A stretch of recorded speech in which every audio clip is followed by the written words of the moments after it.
Hey, John, how are you? Grant, how are you? Thanks for having me on, man. Oh, man, I'm doing great. And it's an honor to have you on my show for many reasons. Just what you're doing for youth sports and the message that you're putting out there. And it's just you're impacting, I think, everybody's lives from athletes, coaches, parents, society.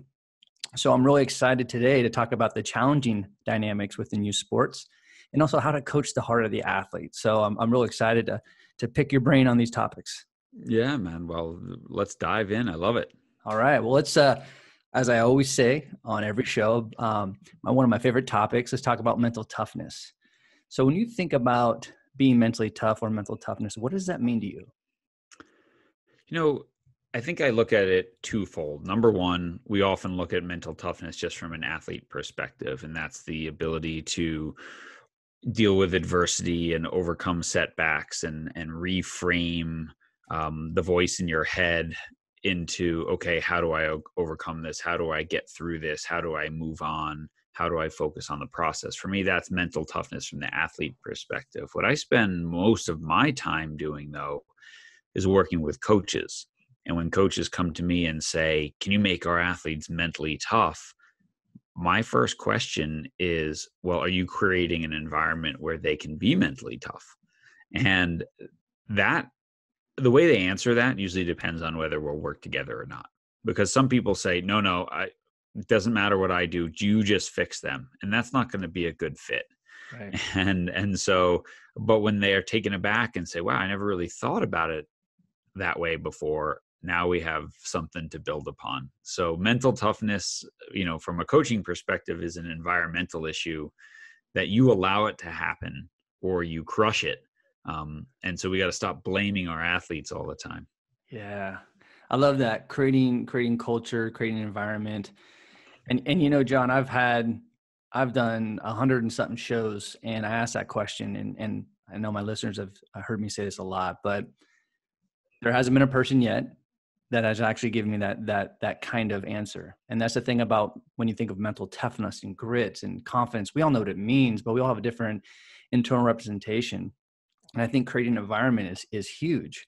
And if we're going to dig deeper on the subject of mental toughness, can you share a specific time, either with yourself, as this journey going through what you're doing, changing the game project, or even as an athlete or as a coach, or maybe some athletes you've coached? Like, could you share a specific time where you had to be mentally tough, or somebody that you worked with was mentally tough?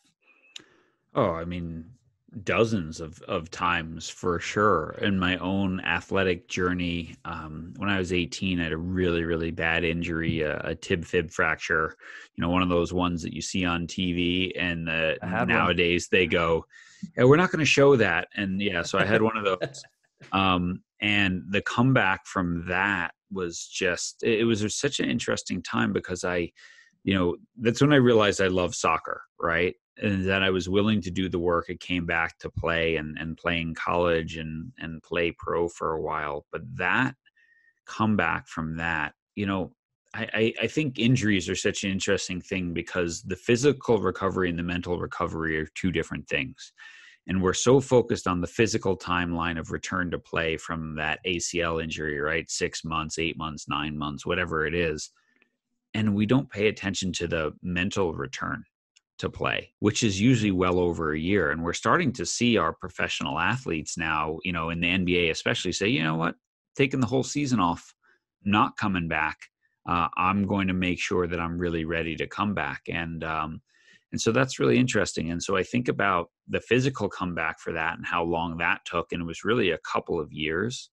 But the mental, I mean, I still think I deal with mental scars from that. I never really dealt with them when I was younger.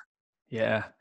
I think it's huge that you bring this up, and I can connect with what you're saying. Not only did I have a similar injury, not only to my leg, but I also a bigger injury that set me way off the course for almost a couple of decades, and it was a career-ending injury. I played football as a quarterback, Mm-hmm. so I had a compressed fracture in my left hip. I had 2 hip replacements, Mm. and so because I didn't do the work and I didn't actually share what was going on inside my chest, the recovery took me so much longer.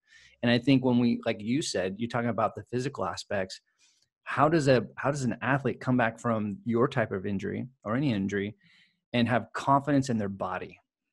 Like, Yeah. is it going to happen again? You know what I mean?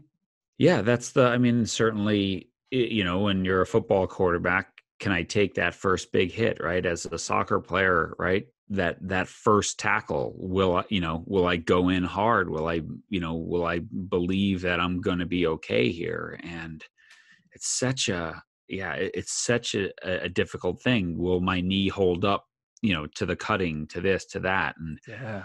I think the most devastating thing I think is when you see that athlete coming back from that ACL and then right before that clear to play, they do it again, or they do it to their other knee, and those are the ones that just gut you, and you're just like, oh my goodness. And I mean, one of my great lifelong friends was a US national team player who had a knee injury right before the 2000 Olympics. Had an ACL injury 10 days before the 2002 World Cup, and another ACL injury 5 months out, and missed the 2006 World Cup.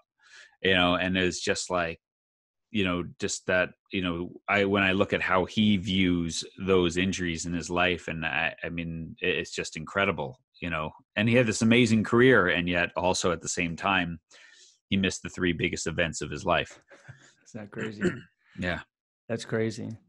And it's, when you think about injuries like that, and again, don't want to I want to stay on topic here, but Alex Smith, Hmm. obviously a quarterback. I don't know if you've seen his return, but if you've seen that small documentary that they've done on him, I haven't seen his return. I know about the injury though. Yeah. it is he's the ultimate warrior. I mean, Yeah. when you watch this, half an hour documentary on his comeback, I can only imagine like what he has gone through. I mean, he almost died. He almost lost his leg. I mean, all this stuff. And he's running again. He's dropping back. He's being active. He's almost there. Yeah. What's going through? How has he healed those wounds, or are they ever going to be healed? Because I know when I hurt my leg, I'm 46 years old. I still have dreams of getting hit, Hmm. or I have dreams of actually playing football with my metal hip and dealing with that hit. And I'm Yeah. 46 years old. This is the decade. So I can only imagine, how is he repairing those mental scars? Yeah. And I think that's what I'm talking about here. I would say my sports injury dreams these days are more around mountain biking and skiing, sadly, but Mm. some other broken bones, but that's exactly it. And that's what I'm talking about, that when we're looking, whether we're a parent or a coach helping an athlete come back from injury, this physical, okay, your knee's strong, go back out there. They are not ready.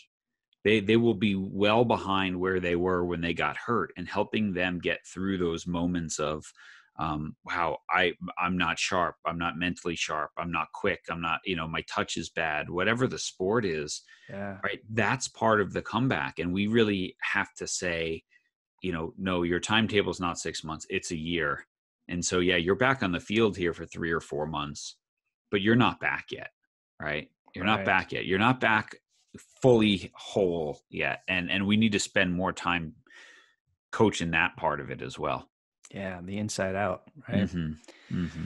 Well, let's get into your awesome project, Changing the Game project. We're going to spend a little bit of time on that. But, for someone who's changing the game for the youth, again, no pun intended, what was the trigger? What was the pivotal moment where you decided to create this project? What was that thing that made you to go all in?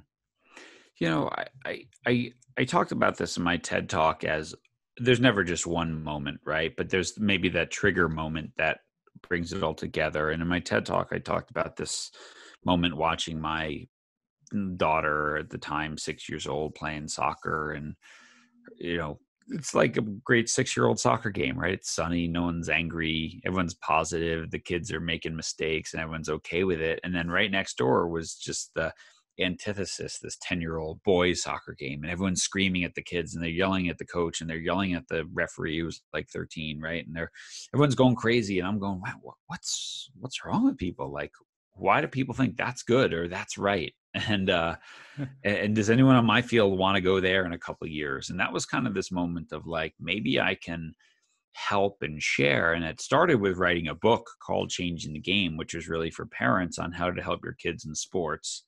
And then I realized that, it's one thing to write a book. It's another thing for people to learn that you've written a book.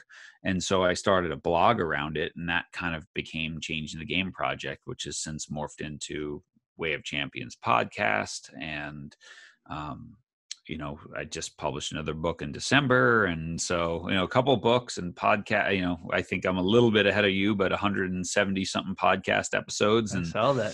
just a lot of different stuff. It's great. It's great to just get out and connect with people. And I felt like I wanted to be certainly not the WebMD for sports, but a trusted resource where, hey, I can go there and I know that what's on this website is vetted, right? That this information has some backing and it's backed by the research in sports science or psychology or whatever the field.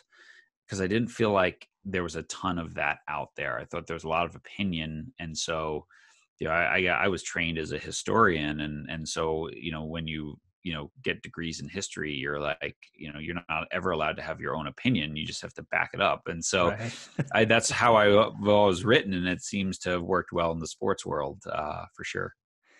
I don't know if you're familiar with a gentleman by the name of John Toreen. Yeah. Yeah, John.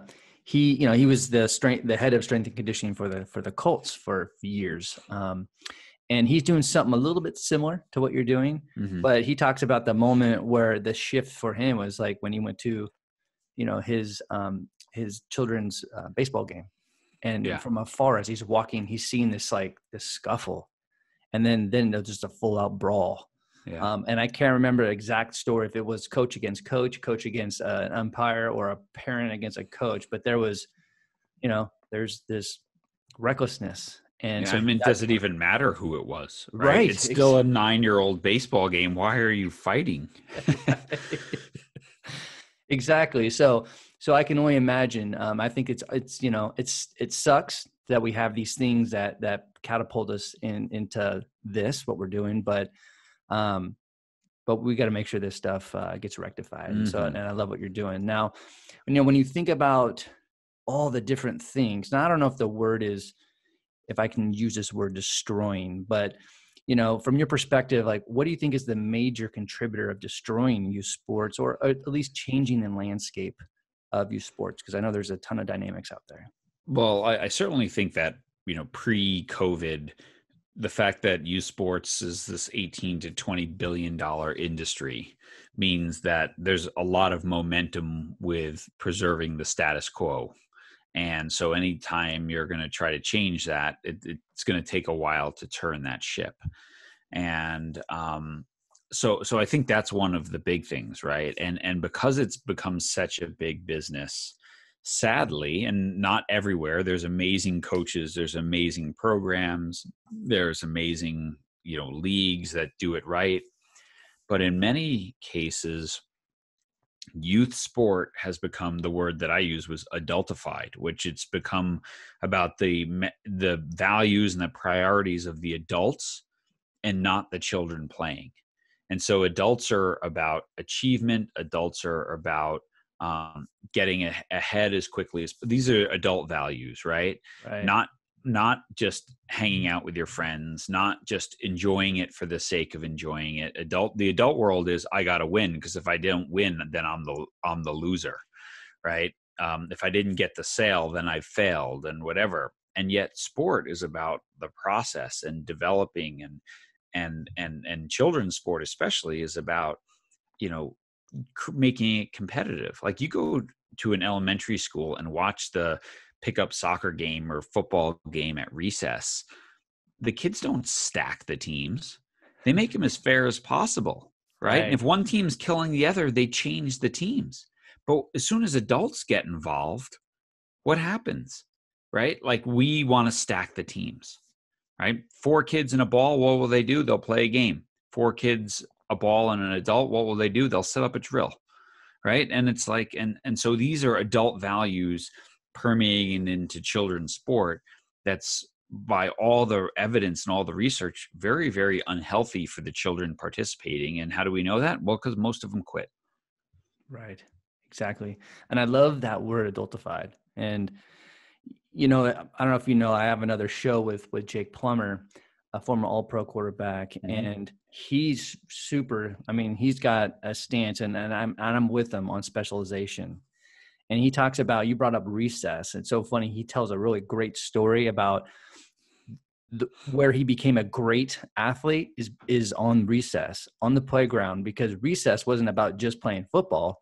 Every day I had recess a couple times a day. I was playing something, you know, kickball. I was playing handball, and I was doing all these tag, whatever. Yeah. Yeah. And so he's got a cool little story about how important it is to actually learn sports globally on the recess platform. And you brought up dropout. You know, we've talked about I read about this all the time about the high percentage of kids dropping out of sports before 13, which is 70%. And I know that there's financial constraints and time constraints, and I know this because I work with the youth as well. I understand that majority of people or kids are quitting because it's not fun anymore. So I know we live in a completely different age society when you and I were playing sports, but are we at a point where we have to redefine what fun is or repackage fun? And is there a difference between joy and fun? Like I want to explore that a little bit. That's a good question. And I would say, yes, there is. And I think it's just that, again, that adultification, that fundamental misunderstanding of what fun means to children, right? Right. What they call fun, we might call enjoyment. And what's enjoyment to adults is, you know, pursuing a goal, getting better at it, dealing with the ups and downs, right? And enjoyment doesn't mean that practice can't be really hard and challenging. It just means that you say, and I can't wait to do that again. And so the analogy that I like to use, I kind of go between enjoyment and pleasure, right? A lot of adults think that when kids talk about fun, they mean fooling around and not paying attention and silly games, but that's actually not what kids define as fun. The researcher Amanda Visick from George Washington has done a ton of work in this area. And in all her research, what she's found is that what the top sort of three categories that children define as fun are positive team dynamics, positive coaching, and they call it trying your best. But that's sort of like a challenging, competitive environment learning, right? Not winning, right? But just, you know, being challenged, the right coaching environment, and the right team environment, that brings fun. So the analogy I always use is joy and pleasure. And so I always ask people in my audiences when I speak, who's ever run a marathon, right? And you'll get, depending where you live, the smattering of hands. And then I'm saying, okay, mile 20 to 26, is there any pleasure, right? And then everyone laughs who's done it, because they're like, no, it's like you have cramps and muscles that you didn't know existed in your body, right? Right. And I say, but do you still enjoy running, right? Yeah. And so those are two very different things, right? You can enjoy running while not experiencing pleasure. You can enjoy football while not having a lot of pleasure in a really hard practice. Right. And this is what, as adults, we have to understand. This is not taking away competitiveness.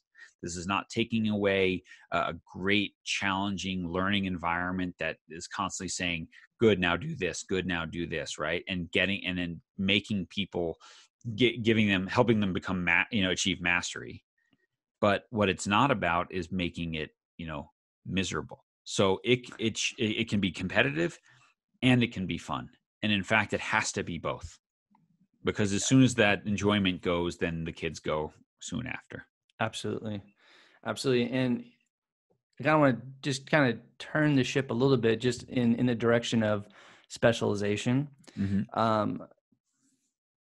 Just a couple of years ago, I had a friend of mine, his son is now a professional pitcher right now. But a couple of years ago when he was playing high school, he was sharing with me like, hey, I can't hang out with you this summer because, my son he's got summer ball and he's got 65 games in the summer. And I'm like, wait, what? Yeah. He has 65 games in a summer. I'm like, is that good for him? Well, he enjoys it. well, okay, cool. But I mean, what is that sustainable? So when that just kind of, I mean, I understand specialization, it's been around, but do you think it will ever go away? Do you think there'll be any new laws that will, or is there, or do you know of any? Because to me, it just seems that that's outrageous. Yeah, well, I mean, I don't think there'll be laws, and nor do I think there should be laws. Like, I think that's a very big overreach, is to sort of legislate, what can people do? Because there's reasons when you look at the ecosystem of youth sports of why do kids specialize? Well, because they can only afford one. Mm, Right. So to say, oh, yeah, you're not allowed to do that anymore, you now have to afford two, is impossible. Right. So, um, one of the things that I really am a huge promoter of is multi-sport, because all the evidence shows that it reduces injury, it reduces burnout, it reduces dropout. There is no research paper ever done that shows the overall benefits of specialization in long-term athlete development, right?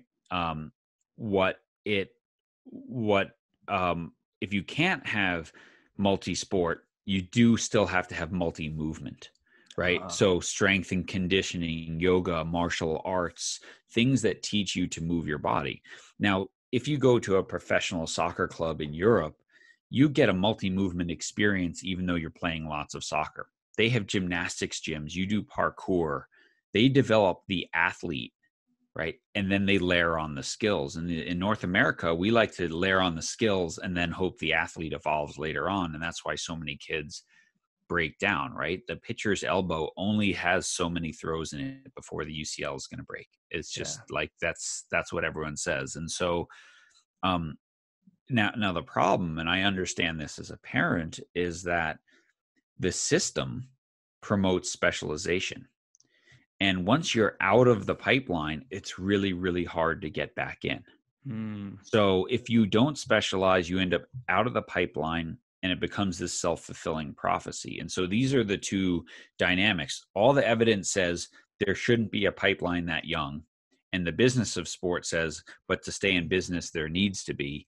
And these two competing things right now are, the business of sport is winning, and that's not necessarily what's in the best interest of the child in sport. And that's kind of sad and scary. yeah, absolutely. Well, and what's your, before we get into coaching the heart of the athlete and going in that direction, what's your thought on scholarships being offered to kids that are 10 years old, 13 years old? Well, technically, it was now banned by the NCAA, right? Where Mm-hmm. now, it started in the lacrosse world, where lacrosse basically, it took 3 or 4 years for the NCAA to actually, lacrosse coaches had basically almost unanimously said, please help us because we can't police ourselves, right? Wow. And said, please, no contact, no offers, no nothing until September 1st of a kid's junior year, right? And so now at least we stop the sort of downward trickle of like, oh, you're going to recruit 10th graders, I'll go after ninth. You're going to go after ninth, I'm going to go after eighth graders. And it goes down and down and down. So lacrosse did this first, and now it's extended into other sports. I think football and basketball are in the same boat, but they Mm, always live by their own rules anyway. And right. of course, there's ways to get around this. But, this is I think most coaches would tell you that um, getting commitments from eighth graders means, it means nothing, because the chances are the coach won't be there in 5 years anyway. Right. Um, B, um, how you would ever commit to an athlete who is not done physically developing, you have no idea what he or she is going to look like in 5 years. So to, get a commitment for the child means nothing. See, it's a verbal commitment, which is not binding on either side, right? I mean, Right. all I remember some well-known college football coach saying, "I love verbal commitments. Now I know who my competition is," right? Like, because it means nothing. I'm not going to stop recruiting that kid because it Right. means nothing. And so I, I'm I just think you're doing such a disservice to a kid who's never stepped foot on a high school campus to have them choose a college. They're not even in high school. They haven't even taken algebra. Right. Exactly. And they're making the most important decision in their life. Like, that to me is insane. But as the coaches would tell you, if I don't do it, someone else will. And so that's when they really need the NCAA to step in and actually be a governing body in the best interest of athletes and stop just cashing the checks and whatever. So that's a whole nother podcast right there. I know, right? But you know what? It's interesting because, I mean, like you said, their development, they're not even there. They haven't hit puberty for the most part. And Yeah. I think what back in the day when I started seeing this happen, you know, I played quarterback for 12 to 13 years and I started very young. I also played a lot of sports outside of football, but I put myself in their shoes. Like, what would it be like to be 12 years old and having Clemson come in and offer me? And like, Of course you're going to be enamored.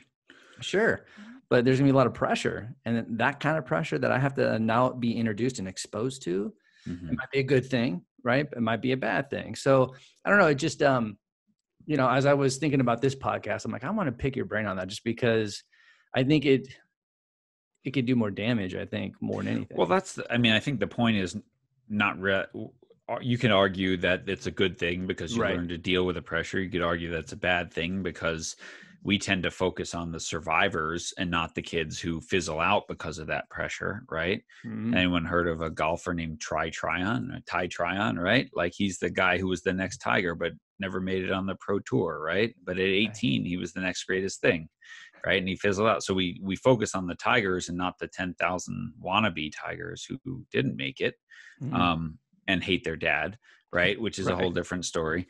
But you know, it's not whether the pressure is a good thing or a bad thing. I think the question is it a necessary thing? Mm. Is it a necessary thing to put upon a 12-year-old, oh, you're the Clemson commit, or and I don't know that Clemson's doing that, but whatever. Right. Like, Right. you know, is that a necessary thing? And I think any sports scientist, any psychologist would tell you, no, it's not. And the chances of that being detrimental are far greater than the chances of that being helpful to the kid. Yeah. No, I think that's a great point. Now going to the topic of coaching the heart of an athlete, which to me, I've been around incredible coaches. I've played for incredible coaches, and I can identify real quick those coaches that just do special things to get to the heart of the athlete. And, you know, and just for my listeners, coaches out there that are listening to this, from your perspective, like where's a best place to start to have this transformational type of coaching?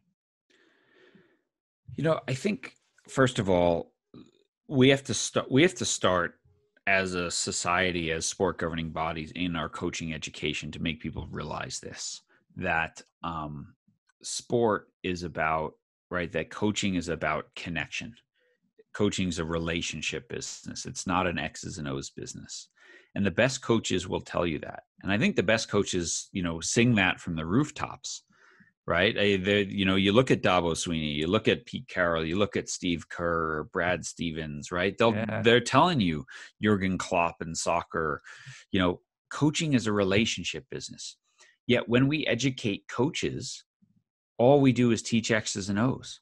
We teach defenses and offenses and tactics and strategy and periodization and physical development, and we leave the connection piece out of it as though, oh, we'll just figure that out ourselves. Yet, here's an activity grant that I do when I do speaking. I'll have 200 coaches in a room, and I'll give them all 5 sticky notes, and I'll ask, write down the 5 qualities of the best coach you ever had, right? And then we'll stick them up on the wall. And on one wall, we'll stick all the sticky notes that have to do with knowledge of the sport. And on the other wall, we'll put all the sticky notes that have to do with connection. And in every room, in every sport, from Aussie rules football to rugby to golf to soccer to ice hockey that I've done this in, 90% of the sticky notes are on the connection wall. Wow. Right? That's where they are. That's what makes a great coach. And I'm like, so where is that in coaching education? It's almost non-existent. And This is where we're really doing a disservice. So what I would say, to a coach starting out is understand that, read Inside Out Coaching by Joe Ehrman, read Win Forever by Pete Carroll, read, Bill Walsh's book, whatever. I mean, and after you're done with those good ones, read my new book, Every Moment Matters, but whatever, like that's what it's about, right? Like it is. Understand connection first, right? And yes, all the drills and all the technical stuff, it matters. It's important, but it's not sufficient. Exactly. It's not sufficient. You're not missing the magic practice. I promise you that. Right? If you can spell the Google, you can find practices to run. Right. Right. And so that's not what you're missing. You're missing that ability to motivate, inspire, connect, listen, be fair, be Definitely. demanding. That's what you're missing. Oh man. I love that you brought up connection, and I'll add to what you're saying. I think from developing coaches, connection, yes, how to build rapport and trust and all that. It's also energy.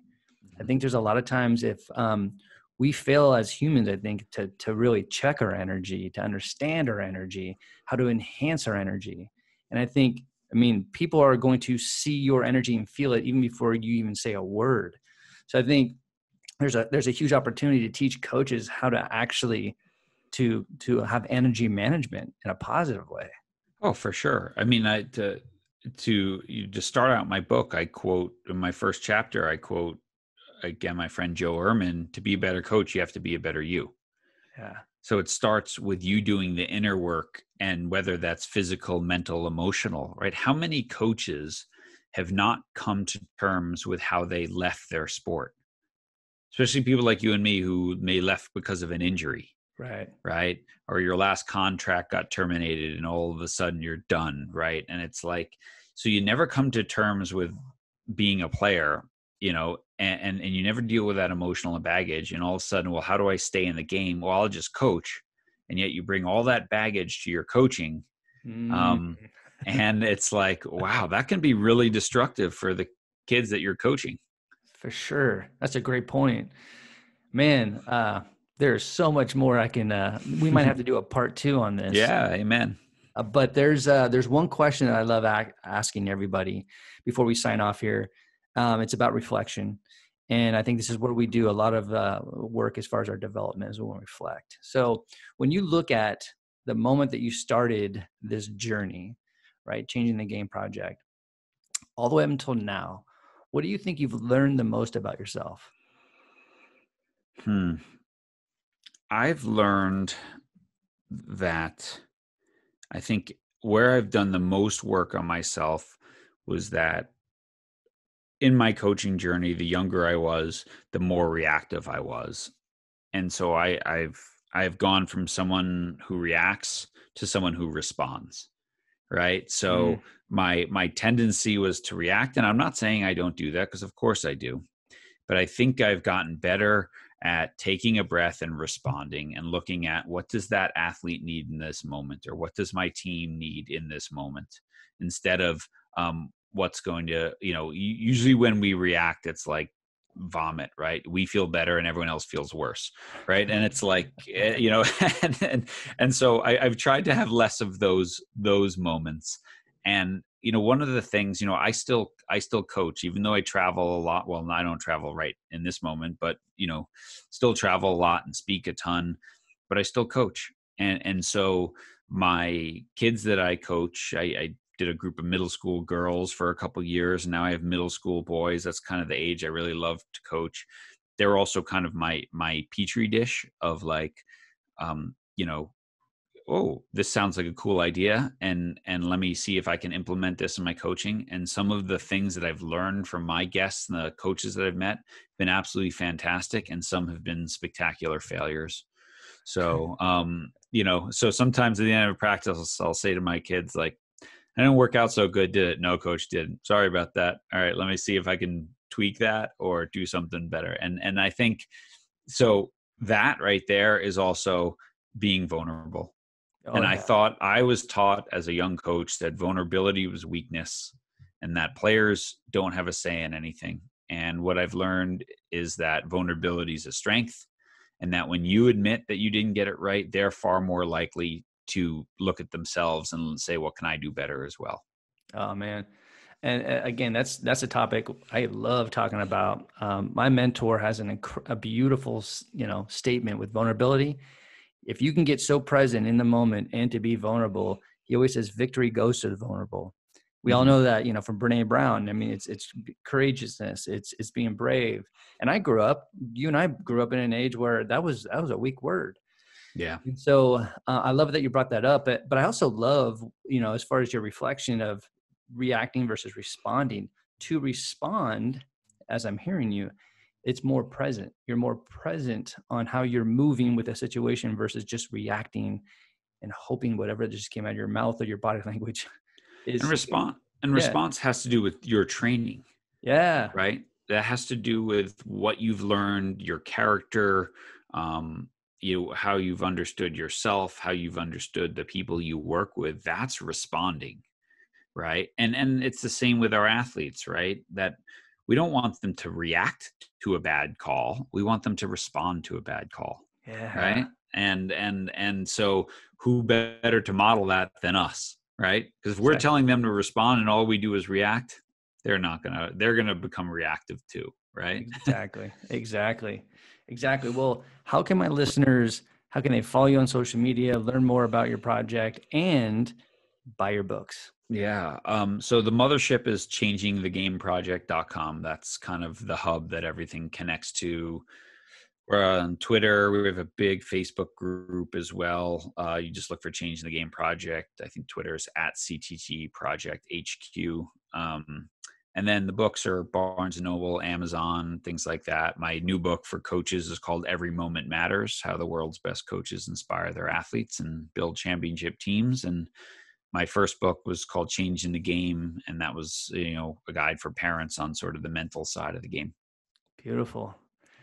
Well, John, I am going to, I'm on record. I'm going to have you back on the show because there's so much more to discover and explore with you. And I love your mind. I love how you move with everything in sports and what you're doing. So thank you so much for being on my show. Oh, Grant, this was great. I can't wait to be back on because I love these type of conversations. I'll just get a bigger mug of coffee next time. I love it. I love it. Awesome, man. Thank you. Yeah, you bet.